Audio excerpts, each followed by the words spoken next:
Hello students, आज हम unit 5 शुरू करेंगे केमिकल डायनेमिक्स या केमिकल काइनेटिक्स कि सबसे पहले देखते हैं केमिकल काइनेटिक्स क्या होती है। कोई भी केमिकल रिएक्शन जब रिएक्टेंट्स के बीच में हो रहा है तो उसमें क्या है कि following are the important queries for a chemical about a chemical reaction.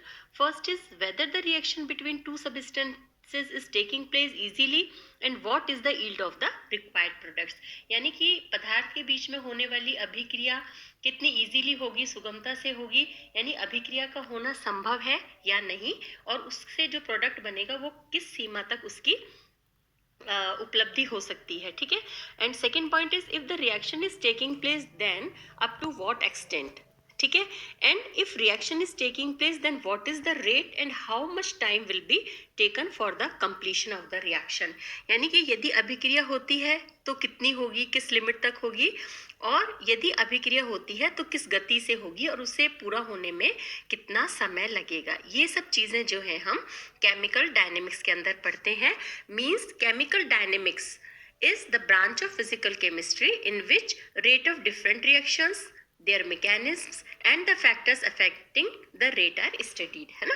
यानी कि केमिकल डायनेमिक्स यानी रासायनिक गतिकी जो है वो भौतिक रसायन विज्ञान की वह शाखा है जिसमें विभिन्न अभिक्रियाओं का वेग, क्रियाविधि और वेग को प्रभावित करने वाले समस्त कारकों का अध्ययन किया जाता है। अब सबसे पहले हम देखते हैं what is rate of reaction, यानी अभिक्रिया का वेग क्या होता है।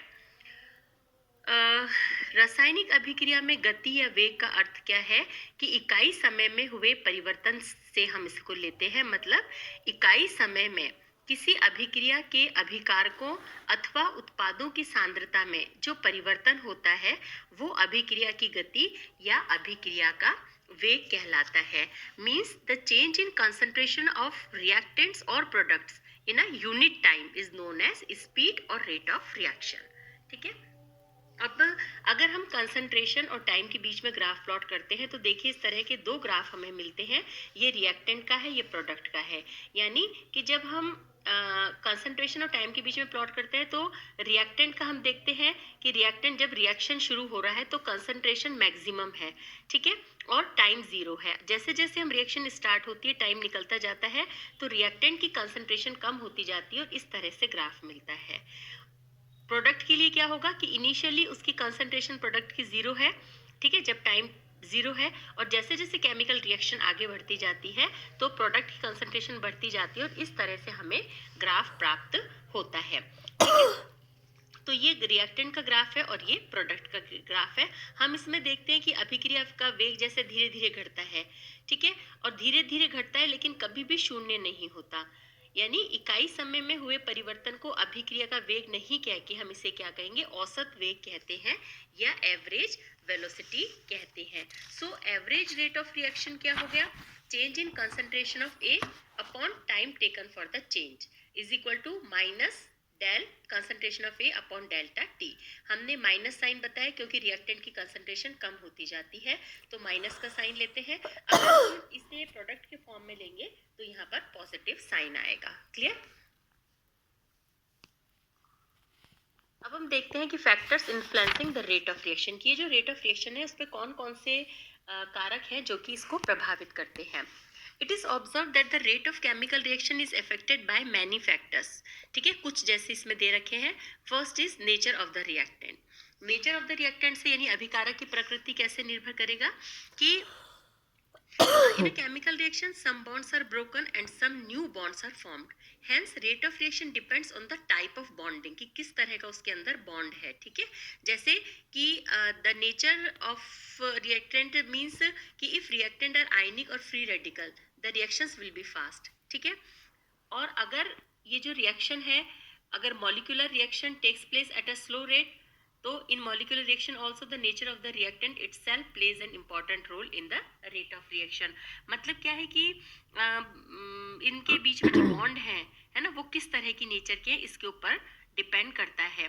यानी जो आयनिक रिएक्शंस होंगी वो फास्ट होंगी जबकि आणविक अभिक्रियाएं जो होंगी वो स्लो होंगी। सेकेंड इज अभिकारकों की सांद्रता यानी कंसंट्रेशन ऑफ द रिएक्टेंट कि जो रिएक्टेंट है उसकी कंसंट्रेशन क्या है। According to kinetic theory of gases, the rate of a chemical reaction is determined by the number of collisions per second between the reactant molecules। ठीक है, जितने ज़्यादा नंबर ऑफ मॉलिक्यूल्स होंगे रेट ऑफ रिएक्शन उतना ही ज़्यादा होगा। यानी reactant की कंसंट्रेशन क्या है, अभिकारक की सांद्रता क्या है, इसके ऊपर निर्भर करता है। यानी अभिकारकों की सांद्रता जितनी अधिक होगी, ठीक है, अभिक्रिया की दर उतनी ही अधिक होगी। थर्ड हम ले लेते हैं टेम्परेचर। जैसे टेम्परेचर पता है कि जैसे जैसे हम टेम्परेचर इंक्रीज करते जाते हैं रेट ऑफ रिएक्शन इंक्रीज होता जाता है। और नॉर्मली ये देखा जाता है कि 10 डिग्री सेंटीग्रेड अगर हम टेम्परेचर इंक्रीज कर देते हैं तो जो रेट ऑफ रिएक्शन है वो डबल या ट्रिपल हो जाता है। इन जनरल यही होता है। ठीक है, फोर्थ लेते हैं हम कैटलिस्ट और इनहिबिटर्स। कैटलिस्ट मीन्स जो रेट ऑफ रिएक्शन को इंक्रीज करेगा और इनहिबिटर्स जो रेट ऑफ रिएक्शन को डिक्रीज करेगा। तो अगर उसमें कैटलिस्ट किसी केमिकल रिएक्शन के अंदर काम में आ रहा है तो रेट ऑफ रिएक्शन को इंक्रीज कर देगा, और इनहिबिटर है तो रेट ऑफ रिएक्शन जो है उसको डिक्रीज कर देता है। उसके बाद में हम लेते हैं पीएच ऑफ द सॉल्यूशन। ठीक है, कि the reactions taking place in the aqueous medium generally depends on pH of the medium. In the oxidation reactions of metal ions, reactions rate generally depend on hydrogen ion concentration. ठीक है, but in acidic medium के अंदर अलग chemical reaction होगा, rate of reaction उसकी अलग होगी, और बेसिक मीडियम के अंदर अलग होगी। तो मीडियम का जो माध्यम का जो पीएच है उस पर भी केमिकल रिएक्शन जो है वो बहुत अधिक डिपेंड करता है। कुछ रिएक्शंस ऐसी होती है जो एक्वस मीडियम के अंदर अच्छी होती है, कुछ एसिडिक के अंदर होती है, कुछ बेसिक के अंदर होती है, तो उसी के अकॉर्डिंगली उनकी रेट ऑफ रिएक्शन होगी। उसके बाद में होता है नेचर ऑफ द मीडियम, कि कोई भी जो मीडियम हमने केमिकल रिएक्शन के अंदर लिया है उसकी नेचर किस तरह की है।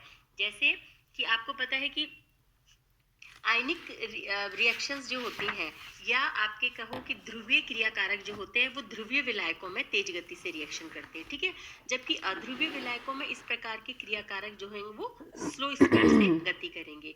इसका मतलब क्या हुआ कि किसी भी अभिक्रिया का वेग बहुत कुछ माध्यम की नेचर पर डिपेंड करता है। ठीक है, और माध्यम के जो गुण हैं वो आयनिक सामर्थ्य पर डिपेंड करते हैं। ठीक है, तो कोई भी केमिकल रिएक्शन तेज हो रही है या धीमी हो रही है ये माध्यम की डिपेंड करता है। नेक्स्ट इसमें हम लिखते हैं radiation effect. There are many reactions which are very slow but on absorbing specific radiations photons they become very fast. ठीक है ना, आपको पता ही है कि कुछ रिएक्शंस होती हैं वो फोटोन एब्जॉर्ब करके और तेज गति से होती हैं। इसके बाद में हम लेते हैं प्रेशर ऑफ द रिएक्शन, कि रिएक्शन पे प्रेशर का क्या इफेक्ट होता है। The reactions in which volume of the products is less than the volume of reactants, rate of reaction increases with increase in pressure. If the volume of the reactants is less, then the rate of reaction decreases with increase in pressure. ठीक है, जैसे हम एक example से इसको समझते हैं। जैसे नाइट्रोजन और हाइड्रोजन गैस से जो अमोनिया बन रहा है, तो यहाँ पर देखो नाइट्रोजन और जो हाइड्रोजन है वो 3 और 1 4 मोल है। ठीक है, जबकि अमोनिया का 2 ही बन रहा है। ठीक, तो यहाँ पर क्या हुआ कि इसमें कि जहाँ पर भी नंबर ऑफ मोल्स कम होते हैं, रेट ऑफ रिएक्शन जो है उस तरफ को फास्ट होगा। यानी यहाँ पर 4 रिएक्टेंट के मोल 4 है और प्रोडक्ट जो है 2 मोल बन रहे हैं। तो क्या है, अगर हम इस केस के अंदर प्रेशर को इंक्रीज करते हैं तो रेट ऑफ रिएक्शन इंक्रीज हो जाएगा। ठीक है, यानी क्या हो गया कि if there is no change in the volume of reactant और product then pressure has no effect on the rate of reaction. ठीक है, अगर दोनों तरफ कोई भी चेंज नहीं है इसके अंदर, रिएक्टेंट और प्रोडक्ट के वॉल्यूम के अंदर, तो फिर क्या होगा कि इसका कोई इफेक्ट नहीं पड़ेगा। जैसे H2+I2 है, ये 2HI बना रहा है, तो यहाँ पर 2 मोल है, यहाँ पर भी 2 है, तो यहाँ पर इसके अंदर क्या हो गया कि प्रेशर का कोई इफेक्ट नहीं पड़ेगा। क्लियर। और उसके बाद नेक्स्ट हम लिखते हैं surface area of the reactant, कि सरफेस एरिया का क्या इफेक्ट होता है। In some heterogeneous reactions rate of reactions depend on the जो कॉन्टैक्ट सरफेसेज हैं of the reactants. In such reactions, rate of reaction is proportional to the surface area of the reactants.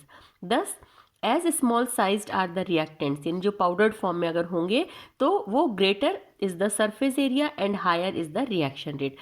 जैसे हम activated charcoal का example लेते हैं कि अगर हम कोई भी केमिकल रिएक्शन एक्टिवेटेड चारकोल की प्रेजेंस में हो रही है तो एक्टिवेटेड चारकोल का सरफेस एरिया ज़्यादा होता है तो रेट ऑफ रिएक्शन इंक्रीज होती है। उसकी जगह हम वैसे चारकोल लेंगे तो रेट ऑफ रिएक्शन जो होगा वो कम होगा। तो ये फैक्टर्स है जिन पे कि रेट ऑफ रिएक्शन डिपेंड करता है कि जो भी अभिक्रिया रिएक्टेंट्स के बीच में हो रही है तो रेट ऑफ रिएक्शन जो है इंक्रीज होगा या डिक्रीज होगा। क्लियर। अब हम नेक्स्ट उसमें देखेंगे रेट लॉ क्या होता है। Okay, thank you.